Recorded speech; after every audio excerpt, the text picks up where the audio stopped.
శ్రోతలందరికీ కూడాను మరొక్కసారి శ్రీశ్రవణం ఛానల్లో భాగవత కథకు స్వాగతం. నిన్నటి వరకు మనం చతుర్థ స్కందం వరకు కథలన్నీ చెప్పేసుకున్నాం. ఇప్పుడు మనం పంచమ స్కందంలో ప్రవేశించబోతున్నమాట. ఈ పంచమ స్కందంలో ప్రవేశించడానికి మనకి ఈ సుఖ మహర్షి పరీక్షిత్తు మహారాజుని భాగవత కథను వినిపిస్తున్న సందర్భంలో పరీక్షిత్తు మహారాజు సుఖ మహర్షిని ఈ విధంగా అడిగాడు. ఏమని? ఓ మునీంద్ర, ఇదివరకు తమరు స్వయంభూ మను కుమారుడైన ప్రియవ్రతుడు మహాభక్తుడు, ఈ ప్రాపంచిక సుఖాల మీద విషయవాంఛల మీద ఆసక్తి లేనివాడు అని చెప్పారు కదా. మరి ఆ ప్రియవ్రతుడు గృహస్థాశ్రమాన్ని ఎందుకు స్వీకరించాడు? గృహస్థాశ్రమంలో ఉన్నవారు ఆత్మజ్ఞానం నశించి కర్మబంధాల్లో చిక్కుకుంటారని చెప్పారు కదా. పైగా ప్రియవ్రతుడు లాంటి ఆత్మజ్ఞానం కలవారికి, తాము చేసే కర్మల మీద ఆసక్తి లేని వారికి గృహస్థాశ్రమం మీద కోరిక ఎందుకు కలిగింది? అలా కోరిక కలగడం మంచిదా కాదా అంటూ ప్రశ్న వేశాట. అప్పుడు సుఖమహర్షి దానికి సమాధానం ఈ విధంగా చెప్తున్నాడు. ఏమని? ఓ పరీక్షిత్ మహారాజా, నీ మాటల్లో ఏమాత్రం అసత్యం లేదు. కొంతమంది ప్రియవ్రతుడు లాంటి వాళ్లకు ఆ పరమాత్మ యందు ఎనలేని భక్తి ఉంటుంది. వారికి ఈ ప్రాపంచిక విషయాల మీద, విషయవాంఛల మీద ఆసక్తి ఉండదు. వారు ఎల్లప్పుడూ ఆ వాసుదేవుని కథలు వినడం అందే ఆసక్తి కలిగి ఉంటారు. కానీ అటువంటి భాగవతోత్తములకు కూడా అప్పుడప్పుడు ఈ సంసార సుఖాలు, రాజ్య సుఖాల రూపంలో కొన్ని విఘ్నాలు కలుగుతూ ఉంటాయి. కానీ వారు ఆ విఘ్నాలను లక్ష్యపెట్టరు. వాటిని అవలీలగా దాటేసి తమ చిత్తాన్ని పరమాత్మ యందే లగ్నం చేస్తూ ఉంటారు. ప్రియవ్రతుడు లాంటి వారి ఎన్ని విఘ్నాలు వచ్చినాను ఆ వాసుదేవుడి పాదాలను ఎన్నటికీ విడిచిపెట్టరు. ఓ మహారాజా, ఈ ప్రియవ్రతుడు నారదుని భక్తితో సేవించాడు. నారదుడు ప్రియవ్రతుడికి ఆత్మజ్ఞానాన్ని బోధించాడు. దానివల్ల ప్రియవ్రతుడు పురుషార్థాల్లో గొప్పదైన మోక్ష మార్గంలో లీనమైపోయాడు. ఆత్మతత్వాన్ని గురించి బాగా తెలుసుకున్నాడు. నారదుడి వల్ల జ్ఞానదీక్షను కూడా స్వీకరించాడు ఆయన. ఆ సమయంలో ప్రియవ్రతుని తండ్రి అయిన స్వయంభూమనువు ప్రియవ్రతుడికి రాజ్యపాలన స్వీకరించమని కోరాడు. కానీ ఆయన ఒప్పుకోలేదు. అప్పటికే ప్రియవ్రతుడు ఏకాగ్రమైన చిత్తంతోటి ఆ వాసుదేవుణ్ణి ధ్యానిస్తున్నాడు. ఇంద్రియ నిగ్రహాన్ని పాటిస్తున్నాడు. తండ్రి ఆజ్ఞను పాటించకపోవడం అధర్మం అయినప్పటికీ రాజ్యాధికారాన్ని స్వీకరిస్తే ప్రాపంచిక సుఖాలయందు మనస్సును లగ్నం చేయాల్సి వస్తుందని, కామము, క్రోధము మొదలైన అరిషడ్ వర్గాలను తనను ఆవహిస్తాయని ఆలోచించి ఆయన ఆ పదవిని స్వీకరించడానికి ఒప్పుకోలేదన్నమాట. ఈ విషయం ఎవరికి తెలిసింది? బ్రహ్మదేవుడికి తెలిసింది. అప్పటికే బ్రహ్మగారు సత్వరజస్తమో గుణాలతో కూడిన సృష్టిని చేయడం మొదలుపెట్టారు. మనువులకు కూడాను ఆ బాధ్యతను అప్పగించారు. స్వయంభూ మనువు, అతని కుమారుడు ఉత్తానపాదుడు గృహస్థాశ్రమాన్ని స్వీకరించి సృష్టిని కొనసాగించారు. కానీ రెండవ కుమారుడైన ప్రియవ్రతుడు గృహస్థాశ్రమాన్ని స్వీకరించడానికి ఒప్పుకోవడం లేదని తెలిసిందనమాట. ప్రియవ్రతుడు గృహస్థాశ్రమాన్ని స్వీకరించకపోతే సృష్టి నిలిచిపోతుంది. కాబట్టి ప్రియవ్రతుని మనసు మార్చడానికి వెంటనే మరీచి మొదలగు మహాములను వెంటబెట్టుకుని ఆ బ్రహ్మగారే సత్యలోకం నుండి భూలోకానికి దిగొచ్చాడు. హంసవాహనం మీద వస్తున్న తన తండ్రి గారైన బ్రహ్మగారిని చూశాడు నారదుడు. ఆయన, ప్రియవ్రతుడు, వారి పక్కనే కూర్చున్న స్వయంభూ మనువు కూడాను లేచి నిలబడి ఆయనకి నమస్కారం చేసి ఉచితాసనం మీద కూర్చోబెట్టి ఆయనకి అర్ఘ్యపాద్యాలని సమర్పించారన్నమాట. ప్రియవ్రత, నా మాట విను. నువ్వు చేస్తున్నది ధర్మం కాదు. నేను నీ తండ్రి నీకు బోధిస్తున్న ఈ నారదుడు మేము ఎవరము స్వతంత్రం కాదు. అందరము ఆ పరమేశ్వరుడి ఆజ్ఞకు లోబడి ఉన్నవాళ్లమే. బ్రహ్మచర్యము, గృహస్థాశ్రము, వానప్రస్థము, సన్యాసము అన్నీ ఆ పరమేశ్వరుడు కల్పించాడు. నీవు గృహస్థాశ్రమం కాదని సన్యాసం స్వీకరించడం తగదు. ఈ సృష్టిలో ఎవరైనా ఎంతటి తపోధనుడైనా, యోగీశ్వరుడైనా, బుద్ధిమంతుడైనా, ధనవంతుడైనా, విద్యావంతుడైన, రాజు అయినా, చక్రవర్తి అయినా అందరూ ఆ పరమేశ్వరుని ఆజ్ఞకు లోబడి ప్రవర్తించాల్సిందే. ఎవరూ ఆయన చేసిన ఆజ్ఞలను ధిక్కరించడానికి వీల్లేదు. అంత సమర్థత ఎవరికీ లేదు. కుమారా, ఈ జీవులన్నిట్లో ఆ పరమాత్మ ఆజ్ఞను అనుసరించి పుట్టడం, పెరగడం, శోకించడం, మోహించడం, భయపడడం, సుఖపడడం, దుఃఖపడడం, ఆఖరుకు చావడం కూడాను ఆయన ద్వారానే చేస్తున్నారు. అంతేకాని ఈ పరమేశ్వరుని ఆజ్ఞను ధిక్కరించి ఏమీ చేయలేం. మనుషులు తన దగ్గర ఉన్న జంతువుల ముక్కులకు తాళ్లు కట్టి వాటి చేత పని చేయిస్తుంటారు. అలాగే పరమాత్మ కూడా మానవులను తన వాక్కులైన వేదవాక్కులనే తాళ్లతోటి బంధించి మన చేత పనులు చేయిస్తున్నాడు.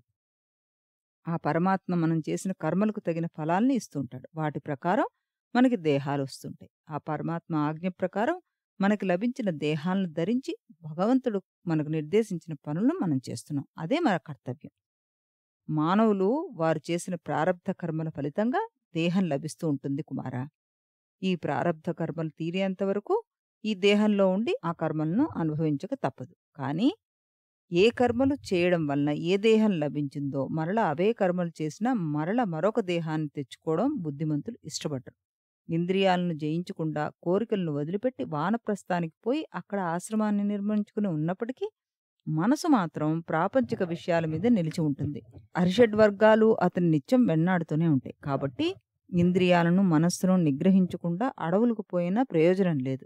మనస్సును ఇంద్రియాలను జయించాలనే కోరిక కలవాడు ముందు గృహస్థాశ్రమంలో ఉండే ఆ పని చేయాలి. గృహస్థాశ్రమంలో ఉండి మనోనిగ్రహము ఇంద్రియ నిగ్రహము సంపాదించినవాడు ఆ తర్వాత ఎక్కడికైనా స్వేచ్ఛగా తిరగవచ్చు. ప్రియవ్రత, నీవు సామాన్యుడో కావు. నీవు ఆ వాసుదేవుడి పాదపద్మాలను ఆశ్రయించి నీలోని 6 శత్రువులను అనగా కామక్రోధ లోభ మోహ మదమాశ్చర్యాల్ని జయించావు. ఇంక నీకు గృహస్థాశ్రము రాజ్యపాలన అంటే భయం ఎందుకు చెప్పు?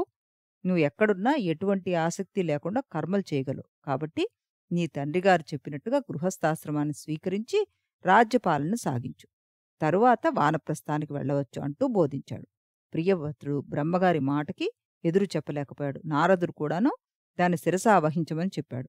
దాంతోటి తండ్రి ఆజ్ఞను అనుసరించి ప్రియవ్రతుడు రాజ్యాధికారాన్ని స్వీకరించాడనమాట. ప్రాపంచిక విషయాల్లో రాజ్యభోగాల్లో అనునిత్యం సంచరిస్తూ ఉన్న ప్రియవ్రతుడి చిత్తం మాత్రం నిరంతరం వాసుదేవుడి మీదే లగ్నం అయి ఉండేట్టుగా ఆయన పనులు చేస్తున్నట్ట. ఈ భూమండలాన్నంతాను కూడాను నిమిత్త మాత్రుడుగానే ఆయన పరిపాలిస్తున్నాడు. ప్రియవ్రతుడు విశ్వకర్మ కుమార్తె అయిన బర్హిష్మతి అనే కన్యను వివాహం చేసుకున్నాడు. వారికి 10 మంది కుమారులు, ఒక కుమార్తె కలిగారు. ఆ కుమార్తె పేరు ఊర్జస్వతి.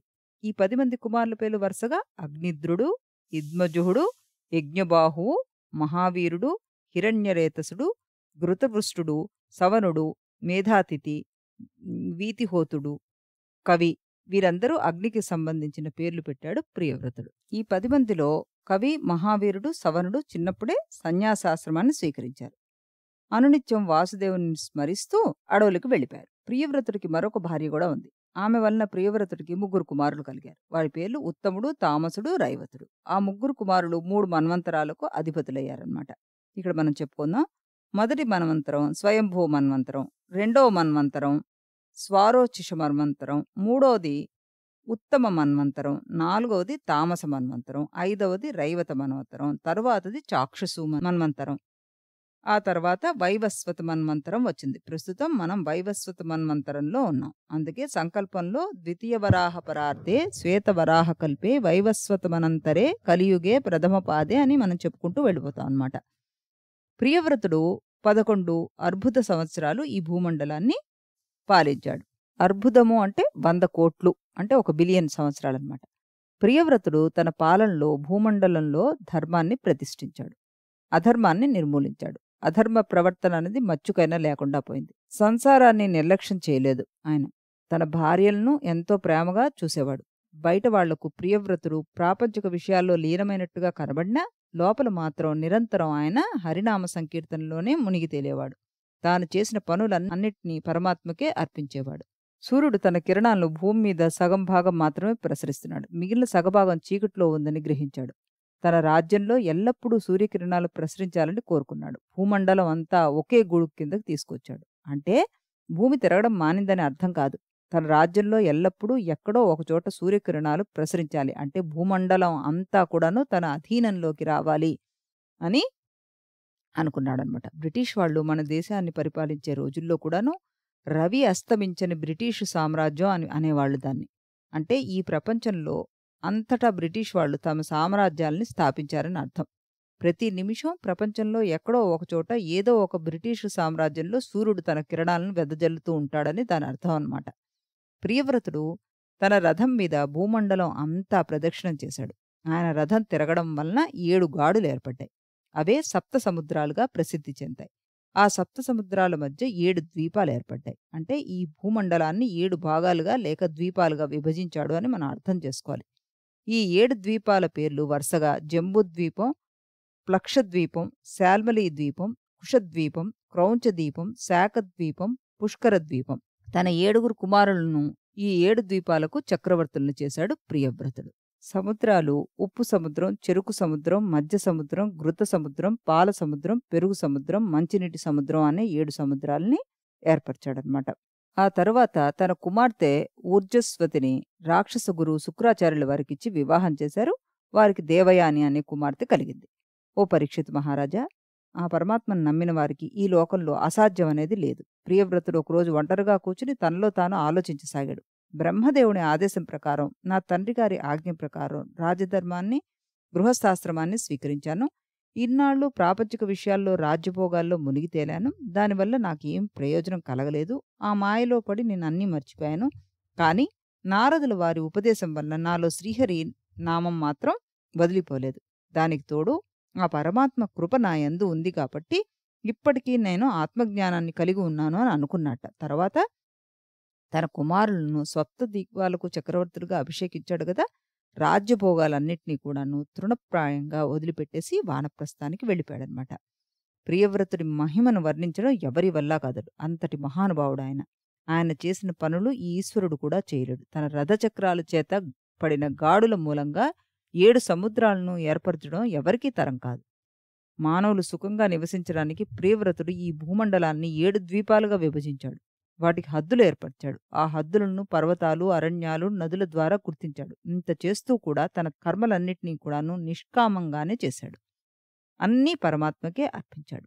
సమస్త వైభవాలను నరకప్రాయంగా భావించాడాయన. అటువంటి ప్రియవ్రతుడు విజయ చరిత్ర నీకు చెప్పాను అంటూ సుఖమహర్షి పరీక్షిత్తు మహారాజుకి చెప్పాడనమాట. ఇంకా ఇంకో కథ, అంటే ఈ కథ కంటిన్యూషన్ కూడా చెప్తాను అంటూ చెప్తున్నారు. ఏంటది? ఓ మహారాజా, ప్రియవ్రతుడు వానప్రస్థానికి వెళ్ళిన తర్వాత ఆయన కుమారుడు అగ్నిద్రుడు జంబూ ద్వీపాన్ని పరిపాలిస్తున్నాడు.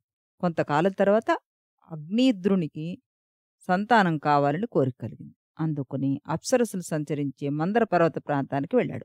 అక్కడ అప్సరసుల కోసం తపస్సు చేస్తున్నాడు. ఆ సమయంలో పూర్వచిత్తి అనే అప్సరస ఆ ప్రాంతానికి విహారానికి వచ్చింది. అగ్నిద్రుడు పూర్వచిత్తని చూశాడు. ఆమె తనకు తగిన అప్సరస అనుకున్నాడు. ఆమెను మోహించాడు. పూర్వచిత్తి కూడాను అగ్నిద్రుడి అందచందాలను చూసి అతని వైపు ఆకర్షితురాలైంది. ఇద్దరూ కలిసి ఆ పర్వత సానువుల్లో విహరించసాగారు. వారిరువురికి 9 మంది పుత్రులు కలిగారు. వారి పేర్లు నాభి, కింపురుషుడు, హరివర్షుడు, ఇలావృత్తుడు, రమ్యకుడు, హిరణ్మయుడు, కురువు, భద్రాశ్వుడు, కేతుమారుడు. అగ్నిద్రుడు తాను పరిపాలించే జంబుద్వీపాన్ని 9 వర్షాలుగా విభజించాడు. అంటే ప్రాంతాలుగా విభజించాడు అని అర్థం. ఆ 9 మందిని 9 ప్రాంతాలకు రాజుల్ని చేశాడనమాట, కొడుకుల్ని. ఆ 9 మంది కూడాను తమకు తండ్రి పంచి ఇచ్చిన భూభాగాల్ని జనరంజకంగా పరిపాలించసాగారు. కాలానుగ్రంగా అగ్నిద్రుడు కూడా అప్సరతో పాటు వేరే లోకాలకి వెళ్ళిపోయాడు. తండ్రి మరణించిన తర్వాత ఆయన 9 మంది కుమారులు మేరు యొక్క 9 మంది కుమార్తెలను వివాహం చేసుకున్నారు. వారి పేర్లు మేరుదేవి, ప్రతిరూప, ఉగ్రదంష్ట్ర, లత, రమ్య, శ్యామ, నారి, దేవతిథి. ఓ పరీక్షిత్ మహారాజా, అగ్నిద్రదుని కుమారుడు నాభి అని చెప్పాను కదా. ఆయన భార్య పేరు మేరుదేవి. ఆయనకు చాలా కాలం వరకు సంతానం కలగలేదు. అందుకని ఆయన భార్య మేరుదేవితోని పక్కన ఉంచుకొని ఆయన శ్రీ మహావిష్ణువు గురించి ఒక యజ్ఞాన్ని చేశాడు. యజ్ఞం చేయడానికి ధనము, చక్కని ప్రదేశము, మంచి ముహూర్తము, వేదమంత్రాలు, ఋత్విక్కులు, వారికి దక్షిణలు, యజ్ఞం చేయు వివిధ విధానాలు ఈ 7 కావాలి. వీటి వలన పరమాత్మ తనకు లభ్యం కాడు అని నాభికి తెలుసు. అయినా పరమాత్మ తన భక్తుల మీద వాత్సల్యం చూపిస్తాడు.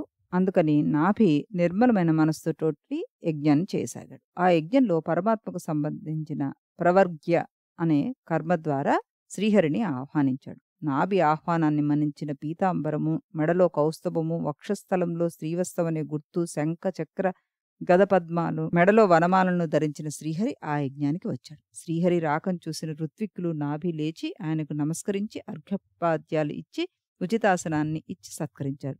ఆయన ఆ యజ్ఞానికి ఆధ్వర్యం వహించిన మహర్షులు అయిన ఋత్విక్కులు శ్రీహరిని ఇలా ప్రార్థించారు. ఓ దేవా, మేము నీ భక్తులం, నీ సేవకులం. నీవు మాకు పూజలు స్వీకరించాలి. మా ప్రార్థనలు వినాలి. మేము మా పెద్దల నుండి పరమాత్మ అయిన నీకు మాటి మాటికి ఎలా నమస్కారం చేయడం బాగా నేర్చుకున్నాం. నీవు ప్రకృతి గుణాలకు అతీతుడివి. మేము ప్రకృతి గుణాలకు లోబడి ఉన్నవాళ్ళం. నీకు ఏ పేరు లేదు, ఏ రూపము లేదు, ఏ గుణము లేదు. కానీ మా సౌకర్యం కొరకు నీకొక పేరు పెట్టాం. ఒక రూపం కల్పించాం. ఎందుకంటే మేము నిన్ను పూజించాలి, ధ్యానించాలి కాబట్టి మాకొక రూపం, పేరు కావాలి. అందుకని నీకొక రూపాన్ని కల్పించి దానికొక పేరు పెట్టాం. అయినా మేము నీకొక రూపం కల్పించడానికి, ఒక పేరు పెట్టడానికి అర్హులం కాదు. ఓ దేవా! నీకు ఈ జీవుల మనసుల్లో ఉన్న కల్మషాలనన్నిటినీ నాశనం చేసే శక్తి ఉంది. అటువంటి నిన్ను కీర్తించడం తప్ప మాకు మరొకటి చేత కాదు. నీకు ఏమి ఇవ్వగలం? మేము నీకు మా వాక్కులతో పూజలు చేయగలం. నీకు నీటిని అర్పిస్తాం. నీకు పుష్పాలని, ఆకులని పూజ కోసం అర్పిస్తూ ఉంటాం. తులసీ దళాలని పూజ చేస్తాం. మేము ఏ రకంగా పూజ చేసినా నువ్వు తృప్తి చెందుతావు. అలా కాకుండా నీకు ఎంతో ధనాన్ని వ్యయం చేసి యజ్ఞయాగాలు చేసినా వాటి వలన నీకు ఎలాంటి తృప్తి కలగదు. ఏదో మా తృప్తి కొరకు చేయడం తప్ప ఈ యజ్ఞయాగాల వలన నీకు ఎలాంటి ప్రయోజనము లేదు గదా! నీవు పరమపదాన్ని, మోక్షాన్ని ప్రసాదించాలనే కోరికతోటి మేమందరం నీ దగ్గరికి వస్తుంటాం. కానీ నీవు ప్రత్యక్షం కాగానే మేము తుచ్చమైన కామ సంబంధమైన కోరికలు కోరుతుంటాం. అది మా అజ్ఞానమే కదా! కానీ ఈ నాభి రాజు పుత్ర సంతానం కోసం ఈ యజ్ఞం చేస్తున్నాడు. ఆయనకు మాత్రం నీలాంటి పుత్రులను ప్రసాదించు. ఇది ఎలా ఉందంటే కుబేరుని వద్దకు పోయి ధాన్యం మీద పొట్టునివ్వమని అడిగినట్టుగా ఉంది. ఇదంతా నీ మాయ కాక మరేంటి? నీ మాయ గురించి తెలుసుకోవడం, నీ మాయను జయించడం ఎవరికీ తరం కాదు. ఓ దేవదేవా! మా రాజుకు సంతానం కావాలని కోరిక మెండుగా ఉంది. అందుకని ఈ యజ్ఞం చేసి నిన్ను ఆహ్వానించాం. బుద్ధి లేకుండా నిన్ను ఈ చిన్న కోరిక కోరుతున్నాం. పరమాత్మ ప్రత్యక్షమైనప్పుడు ఇటువంటి చిన్న కోరిక కోరడం మా మూర్ఖత్వమే. కానీ ఈ చిన్న కోరికను తీర్చి మమ్మల్ని కృతార్థులను చెయ్యి అంటూ ఋత్విక్కులు శ్రీహరిని ప్రార్థించారట. అప్పుడు ఆయన చిరునవ్వుతోటి, ఓ ఋషుల్లారా! మీ ప్రార్థనలకు నేను సంతుష్టుడనయ్యాను. కానీ ఏమీ కోరుకోలేదంటేనే పెద్ద కోరిక కోరేశారు మీరు. నాలాంటి కుమారుడు ఈ నాభిరాజుకు పుత్రుడుగా పుట్టాలని కోరారు. అది సాధ్యం కాదు. ఎందుకంటే నేను ఒక్కడినే. నాలాంటి వాడు గాని, నాతో సమానమైన వాడు గాని మరొకడు లేడు. కానీ మీరు కోరారు కాబట్టి, మీ కోరిక వృధా కారాదు కాబట్టి మీకొక వరం ఇస్తున్నాను. నేను నా అంశతోటి ఈ నాభిరాజుకు, మేరుదేవికి పుత్రుడిగా జన్మిస్తాను అని చెప్పి అదృశ్యమైపోయాట. తరువాత శ్రీహరి తాను ఋషులకిచ్చిన వరం ప్రకారం నాభిరాజుకి, మేరుదేవికి శుద్ధ సత్వ రూపంతోటి ఋషభుడు అనే పేరుతోటి పుత్రుడుగా జన్మించాడు. రేపు మనం ఈ ఋషభుడి కథని తెలుసుకుందాం. అంతవరకు సెలవు.